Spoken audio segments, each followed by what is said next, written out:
Bab 6096. Setelah itu, dia berkata dengan menyesal, "Hei, saya seharusnya mengambil keputusan untuk membuat keputusan ini. Sebagai wakil presiden, penghasilan saya masuk akal. Mei Qing juga punya sejumlah uang, jadi mengapa saya tidak bisa menjalani hidup saya dengan bahagia? Sekarang lebih baik, jika dia melakukan kesalahan, dia akan menyesalinya selamanya." Charlie menggelengkan kepalanya dan berkata, "Ayah, kamu berpikir terlalu sederhana. Jika kamu tinggal dan terbang bersama Mei Qing, dia pasti akan pergi ke tempatmu bekerja untuk berteriak dan mengutuk. Dan pergi ke tempat Mei Qing untuk berteriak dan mengutuk. Tidak peduli apa faktanya, dia pasti akan menggambarkanmu sebagai seseorang yang menelantarkan istrinya. Menggambarkan Mei Qing sebagai seekor rubah betina yang menipu suami orang lain dan menghancurkan keluarga orang lain. Dan dia pasti akan pergi ke komunitas tempat Anda tinggal untuk mengutuk siang dan malam. Dan mungkin dia akan pergi ke gedung tempat kamu dan Mei Qing tinggal. Dia akan berpura-pura melompat dari atap gedung, sehingga menarik perhatian seluruh komunitas. Serta pemadam kebakaran, polisi, dan stasiun TV.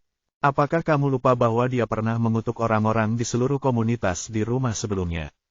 Dia mengancam akan membawa pisau ke pintu rumah seseorang dan memotong pergelangan tangannya untuk bunuh diri.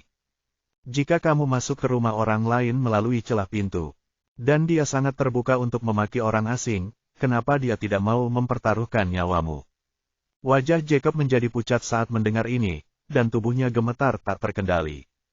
Charlie menambahkan, selain itu, sekarang video pendek sudah berkembang pesat, banyak penyandang tunanetra yang suka mengikuti tren dan menentukan langkah. Ketika saatnya tiba, gelombang orang lain akan menambah bahan bakar ke dalam api online, dan mungkin kalian berdua akan diteriaki oleh semua orang di seluruh internet. Pada saat itu, Anda akan dikritik dimanapun di negara ini, apalagi di Oorus Hill. Dia tidak akan pernah menyerah sampai kalian berdua benar-benar hancur di Bukit Oorus. Saat itu, kamu dan Bibi Han tidak hanya akan hancur. Kamu bahkan tidak bisa menjalani hari yang baik. Yakub putus asa. Deskripsi Charlie langsung menciptakan gambaran penuh di benaknya. Membuatnya merasa seolah-olah dia mengalaminya sendiri. Dan kemudian, dia tiba-tiba menghela nafas lega, dan sepertinya memikirkannya, dan menghela nafas. Sial, sejujurnya, aku hanya takut dia akan ikut denganku dan bertarung sampai mati. Jadi saya tidak berani melawannya di pengadilan. Litigasi dan perceraian. Apa yang dikatakan Charlie tidak mengkhawatirkan. Gaya akting Elaine tidak menentu, terkadang kuat dan terkadang lemah. Ketika dia kuat, dia bisa mengendarai pikiran dan jiwa dan menamparkan wajahnya dengan keras. Dan jadilah hantu Gunung Bedford. Saat dia lemah, kakinya bisa dipatahkan oleh ibu mertuanya. Dan bahkan tidak bisa tidur nyenyak di penjara. Tapi begitu masalah ini sampai melibatkan Mei Qing, dia pasti akan berubah menjadi luwak madu Afrika. Meremehkan hidup dan mati dan menuju kematian. Jika Jacob berani mengambil langkah ini, dia pasti akan menemukan cara untuk membantunya dan mencegah Elaine menimbulkan masalah baginya dan Mei Qing. Tapi Mei Qing memberi Jacob kesempatan, tapi Jacob tidak menggunakannya.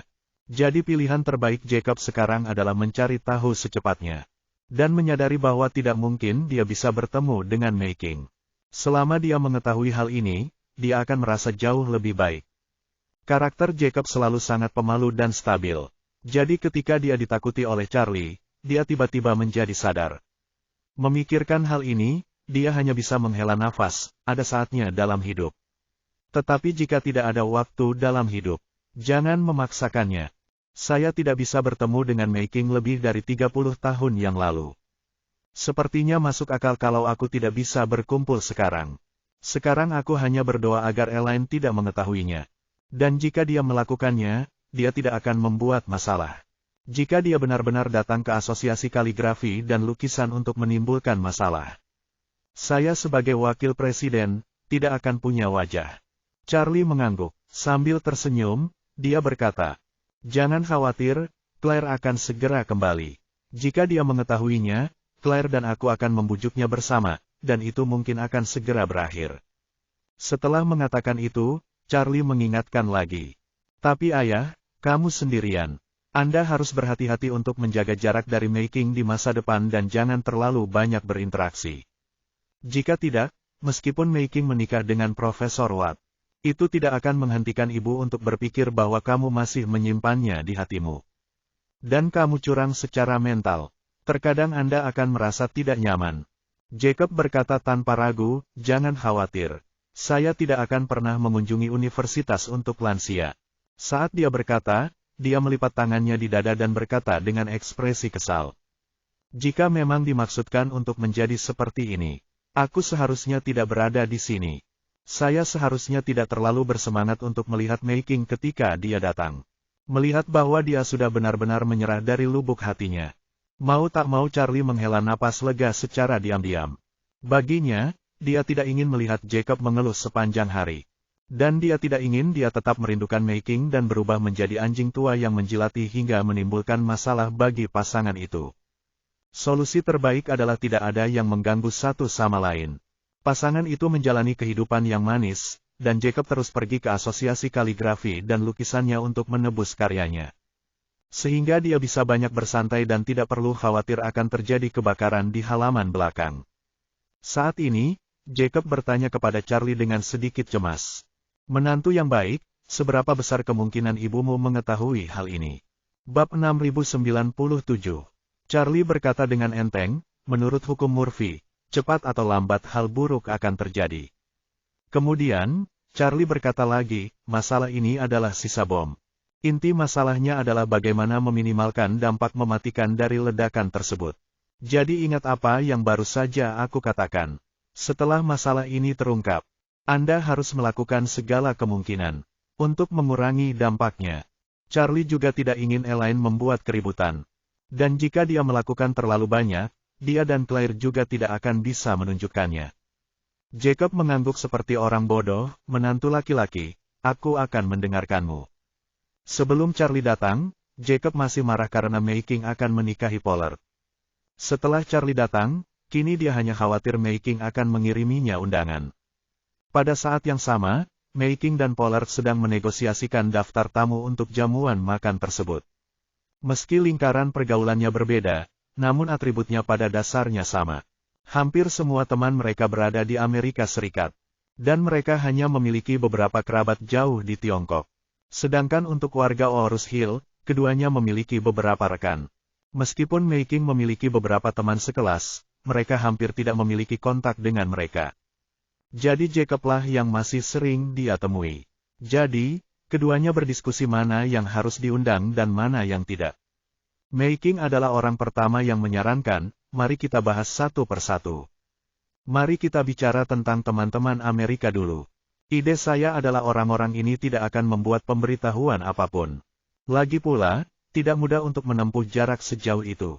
Kami tahu jalannya. Mengundang orang lain dari jauh sepertinya agak mengabaikan dunia. Bagaimana menurut Anda? Pollard mengangguk dan berkata sambil tersenyum, saya berpikiran sama seperti Anda. Meskipun teman-teman di Amerika memiliki banyak kontak dan persahabatan yang mendalam, sangat tidak pantas memberitahu mereka untuk datang ke pesta pernikahan. Kalau mereka tidak mau datang, sepertinya kita sedang mencari masalah. Kalau mereka mau datang, kami akan merasa tidak enak. Jadi ideku adalah setelah kita menikah, kita bisa meluangkan waktu untuk kembali ke Amerika bersama-sama. Terserah kamu, saya juga memiliki lingkaran pergaulan sendiri. Jika waktunya tiba, mari kita berkunjung bersama dan saling memperkenalkan kepada teman masing-masing. Apa yang kamu pikirkan? Mei-King tersenyum bahagia dan berkata, saya memikirkan hal yang sama seperti Anda. Demikian pula, setelah pernikahan selesai, luangkan waktu untuk kembali ke Amerika. Sambil mengunjungi kembali tempat lama, Anda juga bisa bertemu teman lama. Pollard tersenyum dan berkata, bagus sekali, ayo kita pergi ke Amerika untuk berbulan madu. Apa yang kamu pikirkan? Mei-King berkata dengan gembira, saya yakin tidak ada masalah. Yang penting kamu, apakah sekolahnya mudah diakses? Tidak masalah, kata Pollard sambil tersenyum. Saya akan menyapa dekan dan meminta cuti pernikahan. Waktu 1 bulan masih tidak masalah. Pollard berkata, ngomong-ngomong soal rekan kerja, untuk pernikahannya, saya punya ide untuk mengundang dekan dan beberapa rekan yang memiliki hubungan baik. Tapi bagaimanapun juga, kita berdua semakin tua. Orang-orang di Tiongkok sangat memperhatikan hubungan pribadi. Banyak rekan kerja yang sudah menikah, jadi daripada menerima hadiah di pernikahan kita, kami mengundang semua orang untuk datang dan menyaksikannya. Dan selamat makan. Bagaimana menurutmu? Mei Qing mengangguk dan berkata sambil tersenyum. Lebih baik tidak menerima hadiah itu. Menerima hadiah itu sepertinya terlalu Filistin. Pollard bertanya padanya, kalau begitu, apakah rekan-rekan Anda dari Universitas Lansia akan mengundang Anda? Mei Qing berpikir sejenak dan berkata, kita harus bekerja sama di masa depan, dan kita akan bertemu satu sama lain tanpa memandang ke atas. Kalau hal seperti ini tidak diberitahukan, masyarakat bisa saja mengadukannya. Pollard mengangguk, ragu-ragu sejenak, lalu bertanya. Lalu, bagaimana dengan Tuan Jack Bo?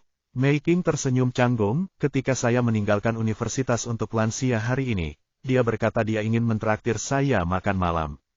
Aku bilang aku tidak punya waktu, jadi aku menceritakan situasi kita padanya.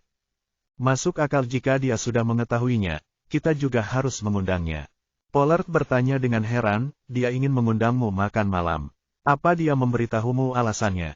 Tidak, Mei Qing tersenyum dan berkata, mungkin sedang makan bersama teman sekelas. Faktanya, Mei Qing adalah wanita yang cerdas. Dia menebak niat Jacob saat mengajaknya makan malam di dekat sekolah. Jadi meskipun dia menolak, dia juga mengatakan kepadanya bahwa dia akan menikahi Pollard. Untuk membuat Jacob menyerah padanya. Lagi pula, dia sudah memutuskan untuk melupakan hubungannya saat itu. Dan bersiap untuk menikah lagi, dia tentu saja tidak ingin Jacob memiliki ilusi apapun tentang dirinya. Namun, dia tidak ingin Pollard terlalu banyak berpikir. Jadi dia sengaja meremehkan kemungkinan niat Jacob yang sebenarnya. Tapi Pollard juga sangat pintar. Dia mengetahui masa lalu antara Mei Qing dan Jacob. Meskipun dia juga percaya bahwa Mei Qing pasti tidak akan memiliki perasaan terhadap Jacob lagi. Ketika dia memikirkan Mei Qing, dia telah terobsesi dengan Jacob selama lebih dari 30 tahun. Dan dia masih sedikit cemburu di dalam hatinya. Namun, orang pintar tidak akan terlalu memikirkan masa lalu seseorang. Apalagi masa lalu yang tidak ada hubungannya dengan dirinya sendiri. Oleh karena itu, dia tidak menunjukkan rasa cemburu dan hanya berkata sambil tersenyum. Karena kamu sudah menyebutkannya padanya, bukankah tidak pantas untuk tidak mengundangnya? Bab 6098. Mei Qing mengangguk dan berkata, sungguh tidak pantas untuk tidak mengundangnya. Tapi tidak pantas juga mengundangnya. Bagaimanapun, dia adalah pria yang memiliki keluarga. Saat mengundangnya, harus disebutkan dalam undangan bahwa dia dan seluruh keluarganya diundang. Tetapi ketika saya memikirkan istrinya, saya merasa pusing. Sejujurnya, aku benar-benar tidak ingin berhubungan lagi dengan wanita itu. Jadi persoalan ini dilematis. Saya tidak bisa dengan jelas memberitahu Jacob bahwa dialah satu-satunya orang yang diundang, bukan? Jika ini sampai ke telinga Elaine, saya tidak tahu seberapa besar masalah yang akan ditimbulkannya. Petik 2. Setelah mengatakan itu, dia melihat ke arah Pollard dan bertanya, bagaimana menurut Anda? Pollard tersenyum dan berkata, saya tidak bisa memberi Anda gambaran tentang masalah ini. Tapi apa yang baru saja kamu katakan itu benar. Jika Anda ingin mengundangnya, Anda benar-benar harus melakukannya. Seluruh keluarganya, dan karakter istrinya, masalah ini akan memiliki konsekuensi yang tidak ada habisnya. Setelah mengatakan itu, Pollard berpikir sejenak dan berkata dengan serius. Mei Qing, kamu harus mempertimbangkan masalah ini sendiri. Apapun keputusan Anda, saya akan mendukungnya 100%. Mei Qing mengangguk dan berkata, baiklah, mari kita tunggu dan lihat apa yang terjadi. Saya akan mengirim pesan nanti untuk menanyakan pendapatnya. Saya kira dia juga takut menimbulkan komplikasi. Jika dia memutuskan untuk tidak datang, kami tidak akan mengiriminya undangan. Pollard bertanya, bagaimana jika dia memutuskan untuk datang? Mei Qing berpikir sejenak dan tersenyum. Saya pikir kemungkinannya kecil. Aku masih mengenalnya. Dia sangat takut pada istrinya. Dia kemungkinan besar tidak ingin Elaine mengetahui hal semacam ini. Jika saya membiarkan dia memikirkannya, kemungkinan besar dia tidak akan datang. Tapi biarkan saja masalah ini sampai aku memintanya. Setelah memahami maksudnya, mari kita lanjutkan. Saya tidak berencana mengundang teman-teman lama saya dari Orus Hill. Saya pernah bertemu mereka di reuni kelas sebelumnya dan mereka semua menyukai perbandingan dan terlalu berlebihan. Saya tidak ingin ada hubungannya dengan mereka. Terlalu banyak keterlibatan, tapi anggota tim yang sama dengan kami pergi ke Korea untuk bertukar pikiran adalah orang-orang yang cukup baik. Awalnya mereka yang bilang kalau kita menikah. Kita harus mengundang mereka ke pesta pernikahan, dan kita harus berbicara. Ya, Pollard mengangguk dan berkata, nadanya pada dasarnya diatur seperti ini. Selain Charlie, yang akan diundang adalah rekan dan rekan satu tim kita masing-masing dari bursa di Korea. Tanyakan pada Jacob apa pendapatnya. Pollard berkata, mari kita lanjutkan pembicaraan tentang apa yang terjadi setelah pernikahan. Saya akan memberitahu Anda apa yang saya pikirkan terlebih dahulu. Jika Anda keberatan, ganggu saya kapan saja. Mei King mengangguk, memegang dagunya dan menatapnya, dia tersenyum dan berkata, silakan, aku akan mendengarkan. Mata Mei King bersinar. Pollard sedikit malu dengan penampilannya. Dia berbalik dan menyesap air es sebelum melanjutkan. Yang ingin saya lakukan adalah menunggu sampai pernikahan dilangsungkan. Setelah itu, kita akan pergi ke Amerika untuk berbulan madu dulu. Setelah mengatakan itu, dia melihat ke arah Mei King, menunggu jawabannya. Mei King masih memegang dagunya, menatapnya dengan senyuman di wajahnya, dan berkata sambil tersenyum. Saya tidak punya masalah, lanjutkan. Pollard mengangguk dan berkata, ayo pergi ke New York sebagai perhentian pertama kita. Bagaimanapun, transportasi di New York relatif lambat. Nyaman, saat kita tiba di New York, temui dulu kolega dan teman lama yang memulai bisnis ini. Saya kebetulan punya banyak teman lama di Wall Street. Setelah mengunjungi kolega dan teman, kita juga bisa pergi ke Wall Street untuk mengunjungi teman-teman saya. Kemudian kita akan menyewa mobil dan pergi ke New Haven. Bagaimanapun, New Haven dekat dengan New York. Setelah kita tiba, kita akan bertemu dengan teman-teman lama di Yale. Akhirnya, kamu akan menemaniku ke Stanford untuk bertemu dengan teman-teman lamaku. Kalau kita menepati jadwal, kita bisa selesai dalam 6 atau 7 hari. Untuk sisa liburan, kita bisa pergi ke pulau dengan iklim hangat untuk beristirahat dan melepas penat. Mei King bertanya dengan rasa ingin tahu, mengapa tidak pergi ke Stanford sebagai pemberhentian pertama. Lebih dekat ke pantai barat dari Bukit Orus. Bukankah akan lebih menghemat waktu jika kita ke Stanford dulu? Lalu New York, lalu pergi ke New Haven sebagai perhentian terakhir. Pollard memandang Mei King dengan penuh kasih sayang, dan berkata sambil tersenyum. Kembali ke Amerika bersama istriku, pemberhentian pertama aku harus pergi ke tempat tinggalmu dulu. Hanya untuk menemanimu kembali ke rumah orang tuamu. Mei King mengetahui niat Pollard padanya, yang tidak hanya tercermin pada aspek besar pernikahan dan cinta, tapi juga dalam setiap detail kecil dalam hidup. Dia tergerak hatinya dan berkata sambil tersenyum. Mulai sekarang, kamu akan menjadi kepala keluarga. Saya akan menyerahkan pengambilan keputusan kepada Anda. Aku akan mendengarkanmu. Setelah itu, dia bertanya lagi, kamu bilang akan menghabiskan sisa liburan. Apakah Anda punya ide bagus untuk pulau dengan iklim hangat? Pollard berkata, kali ini kami akan pergi ke Amerika Serikat terlebih dahulu. Jadi cocok memilih pulau antara Amerika Serikat dan China. Saya awalnya ingin pergi ke Maladewa, tetapi terlalu jauh untuk terbang dari San Francisco ke Maladewa. Setidaknya dibutuhkan waktu 24 jam. Apa pendapatmu tentang Palau? Lokasinya relatif dekat dengan Tiongkok dan secara keseluruhan dapat menghemat banyak waktu. Bagaimana menurutmu? Mei King tersenyum dan berkata, saya bilang kamu adalah kepala keluarga. Jadi karena menurutmu Palau cocok, cepatlah pesan tiket pesawatnya. Dan aku akan memilih beberapa pakaian renang yang bagus besok. Bab 6099. Saat Charlie mengantar Jacob kembali ke Thomson. Ponsel Jacob kebetulan menerima pesan WeChat dari Mei King. Melihat dia sedang mendekati pintu rumahnya, Jacob buru-buru berkata kepada Charlie, menantuku sayang, tolong menepi. Charlie menghentikan mobilnya dan bertanya dengan rasa ingin tahu, ada apa? Jacob berkata, Mei King mengirimi saya pesan WeChat. Karena itu, dia membuka dialog dengan Mei King di depan Charlie. Charlie melirik sekilas dan melihat ternyata nama panggilan WeChat Mei King adalah toko kuil Konfusius bunga, burung, ikan, dan serangga Julia. Dia bertanya dengan heran, ayah, apa nama WeChat Mei King seperti ini? Yakub dengan hati-hati menjelaskan, dikatakan, ini adalah catatan yang saya ubah untuknya.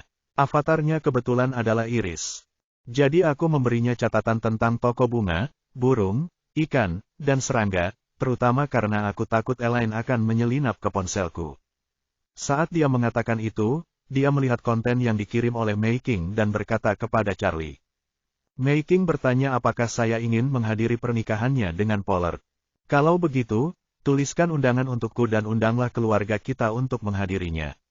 Ini pernikahan mereka, Charlie, menurutmu bagaimana aku harus menjawabnya? Charlie bertanya balik, tidakkah kamu kebetulan tidak ingin pergi? Kalau begitu jawab saja bahwa waktunya tidak tepat dan kamu tidak bisa hadir. Dan kemudian menjadi lebih murah hati dan mendoakan pernikahan mereka bahagia. Jacob bergumam karena malu. Aku tidak ingin pergi, tapi jika aku menolaknya begitu saja. Bukankah itu tidak pantas? Mei Qing akan mengira aku tidak berani pergi karena aku takut pada Elaine. Charlie bertanya kepadanya, bukankah ini yang sebenarnya kamu pikirkan? Jacob berkata dengan sangat serius, itulah pemikiranku yang sebenarnya. Tapi setidaknya hal itu tidak mudah ditebak oleh orang lain. Kalau tidak, di mana aku akan menyelamatkan mukaku di masa depan? Dia berkata lagi, apakah kamu tidak melihat kata-kata yang digunakan oleh Mei Qing? Dia mengundang keluarganya. Dia mungkin mengatakan itu karena dia mengira aku takut pada Elaine. Charlie menghela nafas tak berdaya, ayah, tolong dengarkan nasihatku.